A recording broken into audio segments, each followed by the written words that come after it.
Hello and welcome to 8-Bit Crisis. I'm Link. And I'm Luigi. And today we're continuing our series of The Mighty Micro, which this episode is The Introverted Society. And I have no idea what that's about, so let's get into it. Me as well. No idea. Let's see.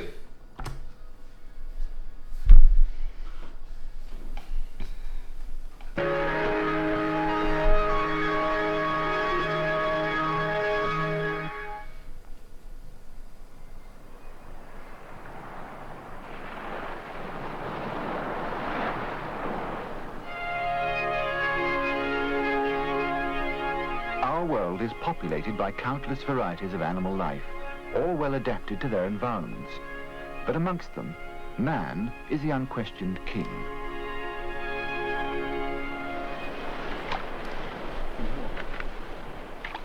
Zoologists often speculate about what exactly it is that has led to this dominance. Man was a highly skilled and organized hunter. He was able to shape and use tools as an extension of his muscle power. And long ago, he mastered the use of fire. The use of fire allowed him to shape materials, as well as helping him to protect and comfort his family. He began to control the use of the land, and became not only a hunter, but a farmer. Families came together, pooled their resources, and through the command of speech, tribal society evolved. But of all these individual skills, the one thing that marks him out as unique in the animal kingdom is the use of a written language. It is this that has made him easily the most successful creature on the planet. This simple but sensationally important skill, the ability to make little marks on stone, on wood and later on paper, was in fact one of man's most significant inventions. The moment he realized that these little squiggles could be used to convey information to others of his kind, he freed himself from the shackles of space and time. His ideas could be conveyed to other parts of the world, his knowledge could be stored to survive his death, and the accumulating treasure house of his culture could be passed on from generation to generation. Isn't it? It's the first example of that. Do you remember what the other one is? There's ROM and... Random access memory. Well done. RAM, which can be deleted and changed, as can written documents. The whole of our civilization depends upon this simple fact, the colossal usefulness of a written, permanent language.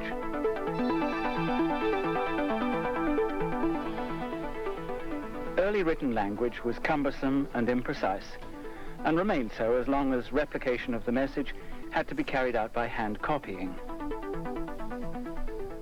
The invention of printing had dramatic effects, sweeping the world out of the Middle Ages and into the era of modern science.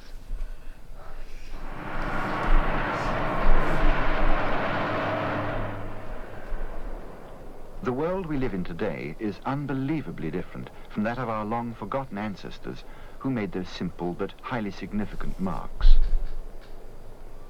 But the way we communicate hasn't really changed that much.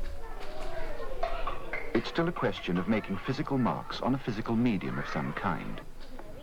Now, after thousands of years, we're about to give up this antiquated method of storing our knowledge, replacing it with electronic language. It's the old washing Computers machines. can now hold enormous amounts of information, displaying it on command, using electronic switches operating at 1 billion times a second with ease.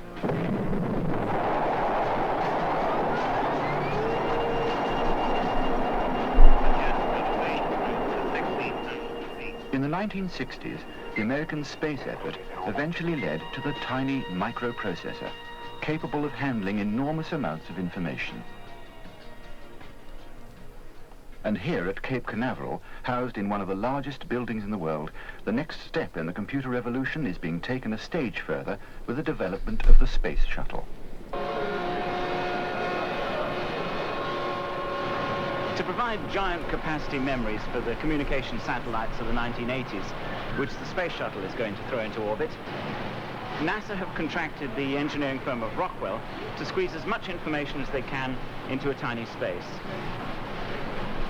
Now already, using the technique known as bubble memory, they've been able to squeeze 250,000 bits of information, that's roughly 10 or 20,000 words of English text, into this single unit.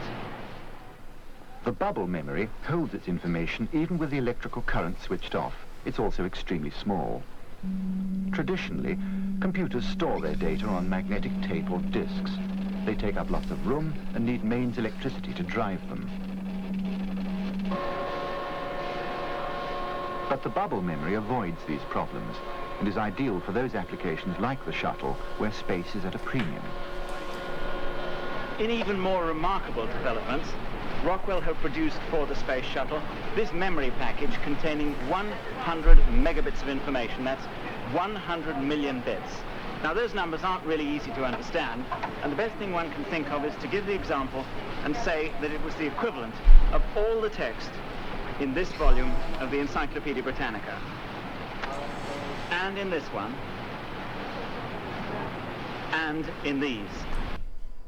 So 1 megabit, all of that information. Wow. And how much hard disk or solid state space do we have on our modern computer? On ours? I'm not sure about how much is on ours, actually. No, 4 terabytes. Oh. So a gigabyte is 1,000 megabytes, and here they're talking about megabits actually, which is an eighth of a megabyte. So you got a gigabyte, which is 1,000 megabytes. A terabyte is 1,000 gigabytes. Yeah.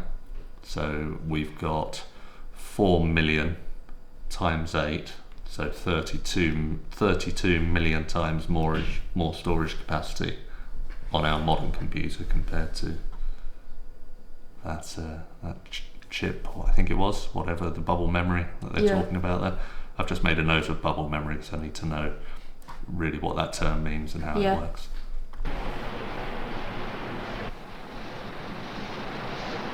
But even this is just the beginning. On the drawing board are plans to compress all that information onto one single chip. Now again, this needs some explanation. Supposing that I programmed this computer to print all that text out 8 hours a day, 5 days a week at reading speed. How long do you think it would take?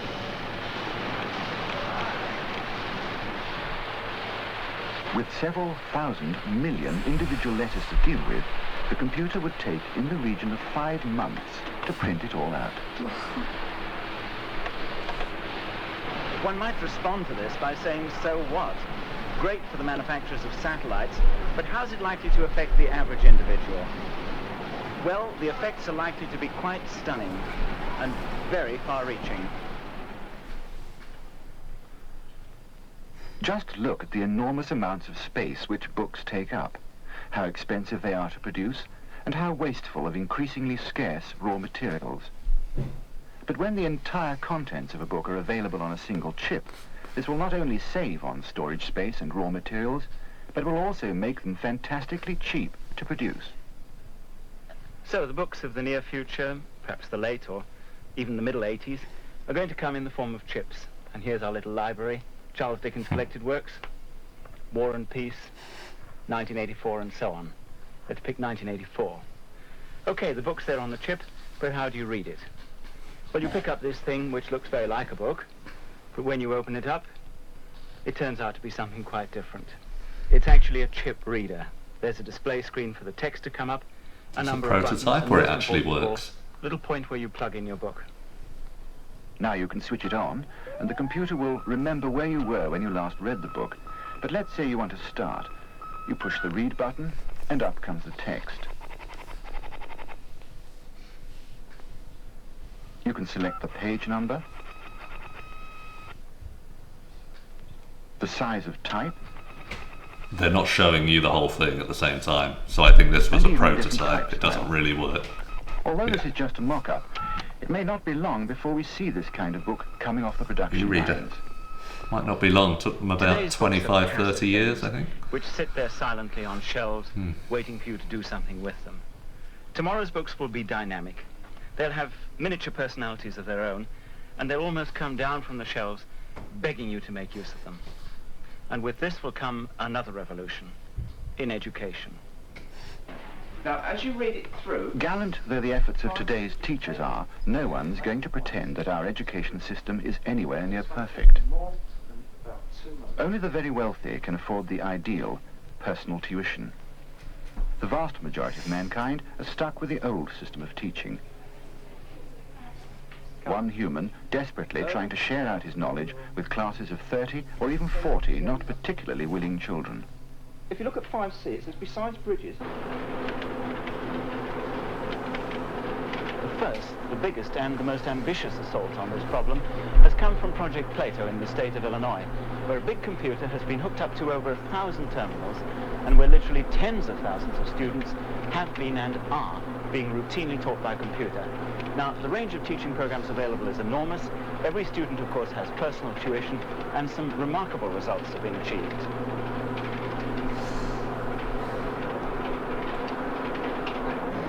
This computer is the heart, or I suppose you should say the brains of the Plato system. By world standard, it's not a particularly big computer, but it knows the names of thousands of students and how well or how badly they're doing at any particular moment. It's also got in its memory over 15,000 teaching programs, ranging from rudimentary spelling right up to advanced clinical medicine. Most stunning of all, perhaps, is the fact that it goes about its business 24 hours a day without a single human being supervising it. It's totally dedicated, endlessly patient, and supremely tolerant. A teaching computer which is a staggering foretaste of the future of world education. Microprocessors, doing away with the need for a big central computer, are now beginning to appear in English schools.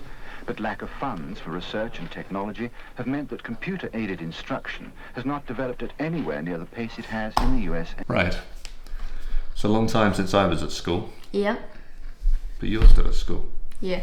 How much of the information that you get from school, the new learning, where you think, oh, okay, I found that useful, how much of that is coming from computers versus a teacher either giving you a book to read or standing at the front of the class explaining things to you? Barely any of it, other than me. The only lesson I think that doesn't happen is probably computer science. Other than that, it is just, as they've said, one teacher trying to talk to 30 children and over half of them don't want to really be there. And I'm doing a lot of learning at the moment. Yeah. For our channel, I'm learning lots more about computers than I ever used to know. And I'm thinking about how I'm doing that. Now, I'm using YouTube, obviously. I'm watching YouTube videos. I'm looking at other websites where I can learn stuff. So I'm kind of using a computer, but it's still really, YouTube is people uploading themselves teaching, isn't it? Yeah. And yeah, the web pages are things that people have written out. But I've been looking at this recently.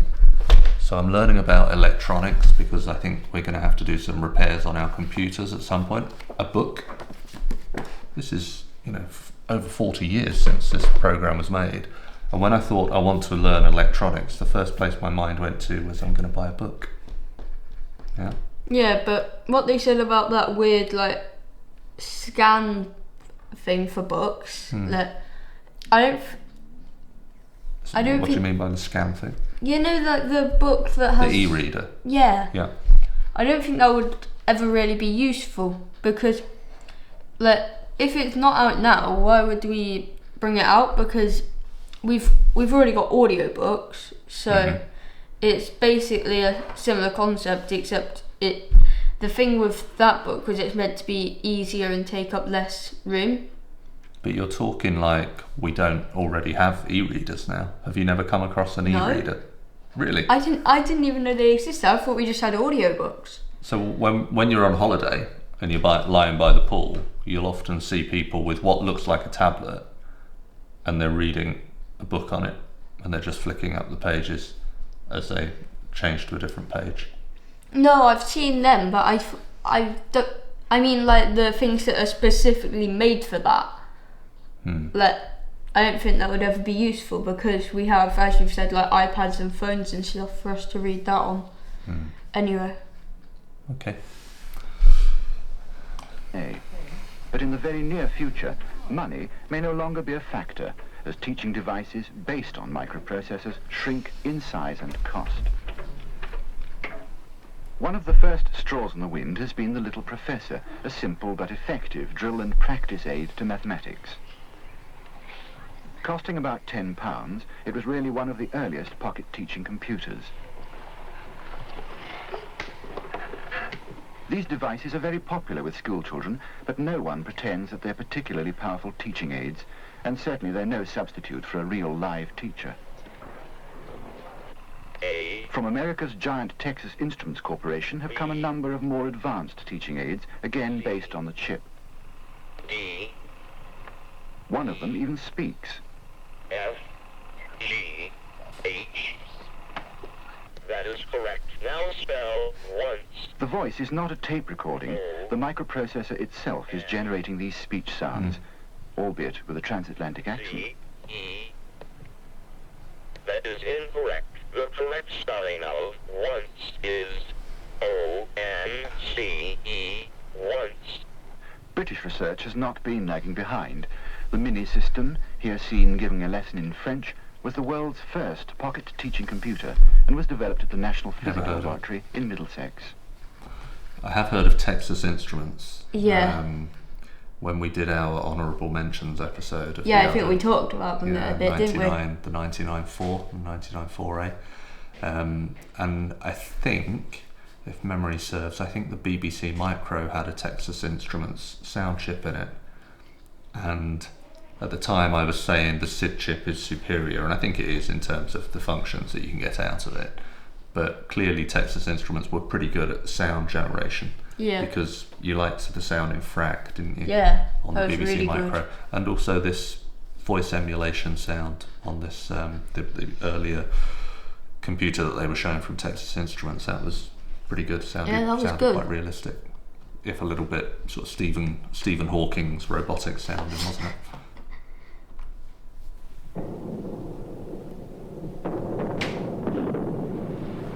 World expenditure on armaments, which basically means on weapons of destruction, now runs into hundreds of billions of pounds every year. It's not surprising there's a huge industry and lots of spectacular hardware to show for it. In comparison, how much would you say was spent on education? Most people think only a fraction, but the answer is actually very surprising. We now spend more on education than on defence. Yet only a few years ago, global spending on education was 4% less than on defence. In that it was the These huge sums of money are needed simply to keep the giant educational system ticking over. New schools and the maintenance of old ones, teachers' salaries, books and paper, increasingly expensive these days. just to reiterate what I said about the None of these vast sums, of course, had to be set aside for educational technology for the simple reason that there just hasn't been any educational technology to spend money on. trading goes on. But in the coming years, all that's about to change.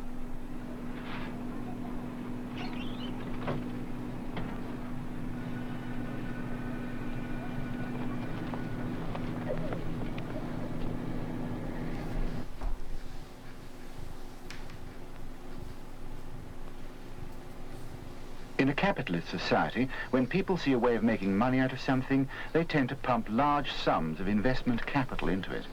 And no more promising area, an untapped reservoir of potential riches exists than the field of education.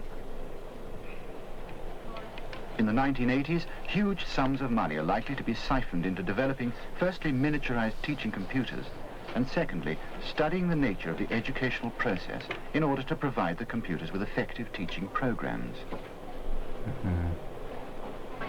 The truth of the matter is we know very little about education. What constitutes a good teacher, a good pupil, a good lesson, a good teaching strategy. And one of the richest harvests of the computer revolution may be that by giving us an educational technology, it steers us at last towards a science of education. The arrival of powerful personal tutors will inevitably lead to a greater proportion of the education process being undertaken at home, and may even mean that the school system as we know it will decline into redundancy.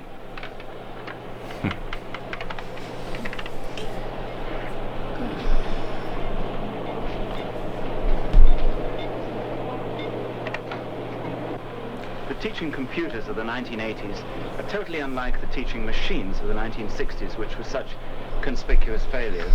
Instead of being repetitive and mechanical, they're intelligent and intriguing and patient, and they come equipped with a fascinating range of knowledge.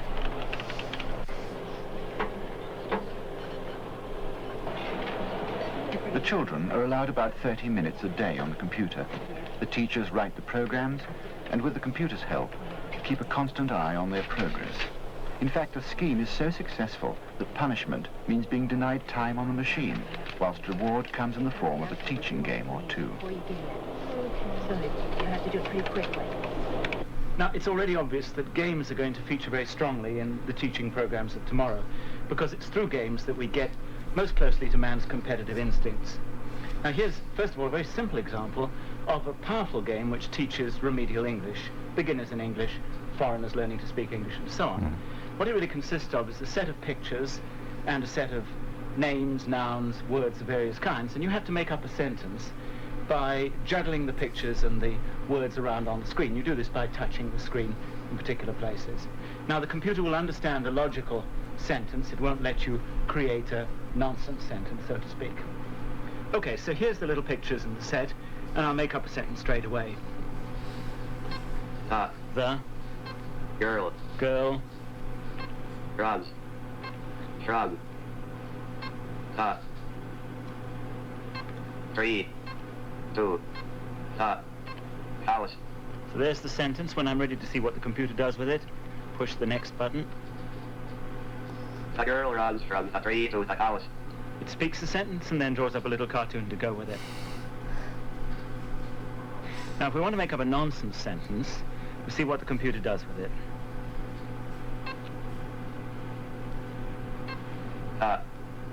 The tree, shrub, to, girl. The tree from to girl is obvious nonsense.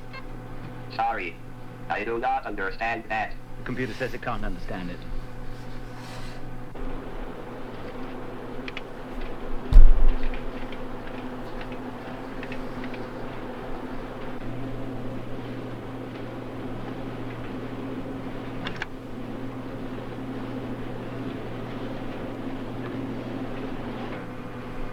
These are parts of a chemical apparatus, and the task is to assemble them correctly.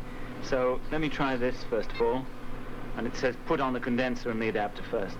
Must be the condenser, belongs up there, that's fine. That'll be the adapter, goes there. Now, that retort thing probably goes at the bottom. It does. This, try it up there. No, it says the thermometer goes there, so let's put it down to there. These are the thermometers. One goes over there. One goes up the top. Now I know that. Here's the water bath that comes over there. And now the whole thing fills up, and we're ready to start the experiment. We can push it over a little bit, maybe. This game, where one attempts to land a spacecraft on the moon, was developed about 10 years ago and needs a very powerful computer to drive it. But the microchip will bring this kind of sophistication to the home computer in the next few years. Yeah, take out your fuel. The light pen, which emits pulses of electrons when it touches the screen, makes this game truly interactive. The computer constantly assesses your decisions and then acts on them. It's a very skillful game, and if you're successful, the astronaut lands and heads for a nearby McDonald's.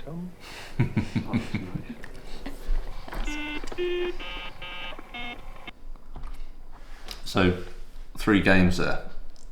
What do you think of the word game?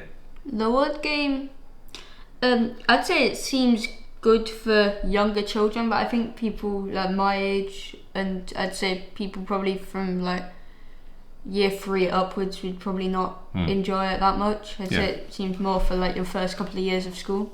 It's targeted for really early years learning, isn't it? Yeah. You have to have the ability to read words and talk, and then you can use it. What about the second one? The second one, I'd say it wouldn't be it might have been back then, but I wouldn't say it would be the most enjoyable thing. But I think it would definitely be more enjoyable for people around about my age than even possible for people younger, because you only really start learning about like apparatus like that when you reach, say, like high school. Yeah. Okay. And Lunar Lander? Lunar Lander seems really fun. Seems like a game that would have been played on something like the Spectrum with better graphics. Mm-hmm. Yep. I was thinking, when I was watching the Word one, I was thinking that maybe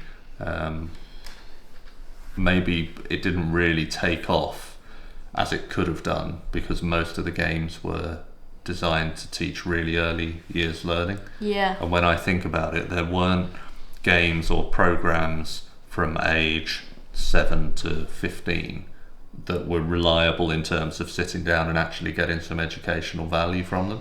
And then on the flip side, there were good fun games that you didn't really learn anything from, but they were fun, so you played those ones at home.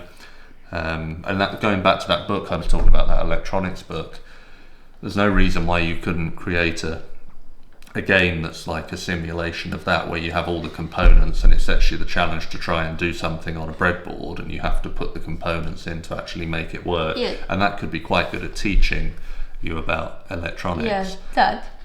The thing is, I think that word game wouldn't have gone that well nowadays, because the stuff some people would be putting in there. And that I know people in my class, and we'd just be trying to make the longest sentence physically possible, and the game would just basic, because we were doing this thing on like a what's it called, a computer like painting game, and we had to make like a vector drawing. Like 3 of us managed to crash our computers. So to summarise, what you're saying is, to make computers in education work, you have to remove the child element. And then otherwise people are just going to make it way too long. Get rid of the just going to make children the as well, silliest things and it'll possible. work just fine. Go. Even today's rudimentary computer games have a fascination which is almost frightening, and their immensely sophisticated descendants will be even more compelling and powerful. There are dangers here, of course.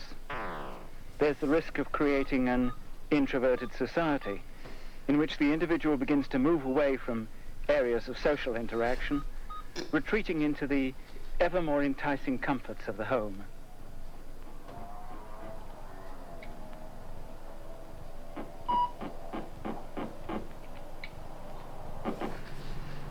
The trend is already partly established in those parts of the world where the urban environment is irredeemably squalid, and where man has begun to sink into his own cocoon of safety and luxury.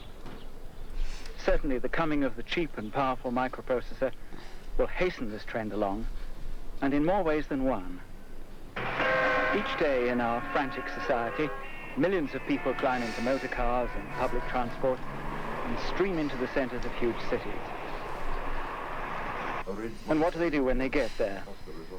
They write on bits of paper, pass bits of paper to each other, read the bits of paper others have passed to them, and then either pop them in the mail to turn up on somebody else's desk the next day, or they file them away to be forgotten. And after all this, they get back in their cars, buses, and trains, and go back home again. The whole thing seems pretty pointless, doesn't it? And not by any stretch of the imagination is it pleasant. And yet it has to be endured, because it's the only way in which a paper-oriented society can conduct its business. But a society which stores and transfers information electronically will operate on quite different lines. Information will pass from point to point, not on cumbersome pieces of paper, but in the form of electronic signals, which can be transmitted over vast distances by microwave or satellite. This New York executive, for instance, can handle most of his office work with his own computer terminal. It can help him keep in touch with his departments, arrange appointments with colleagues, in fact, all the day-to-day routines normally carried out in the office. But in the future, people may not even need to go to the office. The trend is already present, as women with specialist skills, such as computer programming, are already doing the bulk of their work in the comfort of their own home. We found them yet? Look at that, working from home, 1979.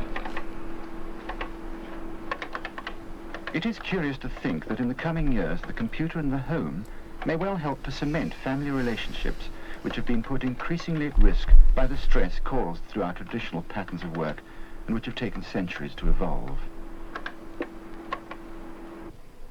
Good morning. Pardon? Every day, communication with the computer is becoming easier.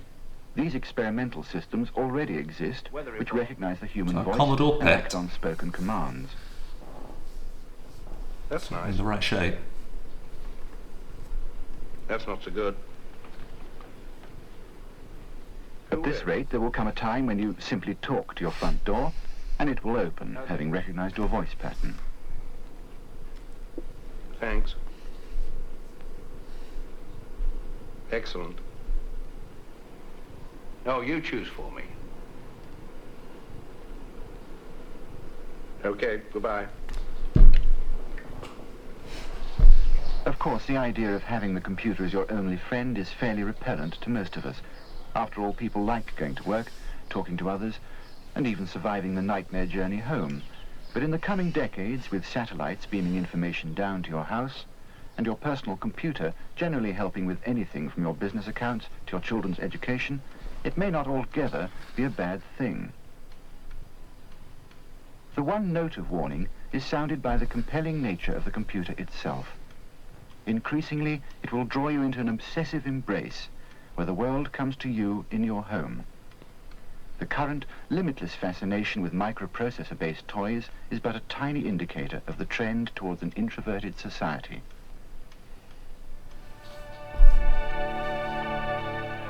With the computer as an increasingly interesting and useful companion, could the factories and office blocks empty, commuter lines fall silent, as we retreat into our own private universe?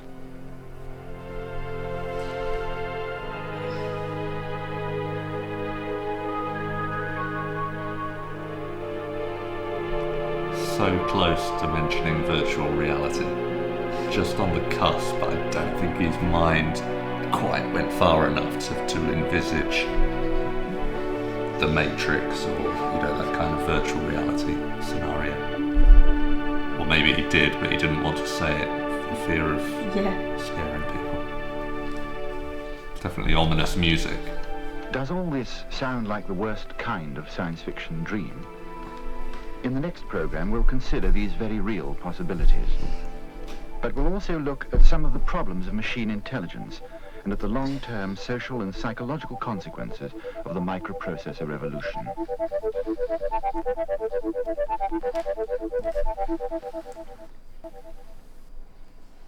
There we go. What do you think? It's getting a really good series, and to be honest, some of it's quite, it's actually really accurate, some of the things.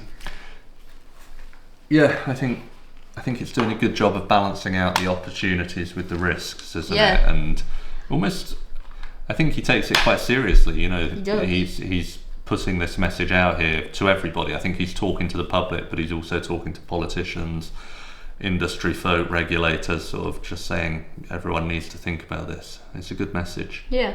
Yeah. Good. Okay. So we do keep putting it down in the comments, but Phil at the Computing Chronicles has allowed us to react to these videos. You can watch the whole series at Computing Chronicles, as well as some other computer-related series as well. So by all means, check that out. Thank you very much to Phil. Thank you very much to you guys for watching. And until next time, when we do episode 5, thank you very much for watching. And until next time, happy gaming.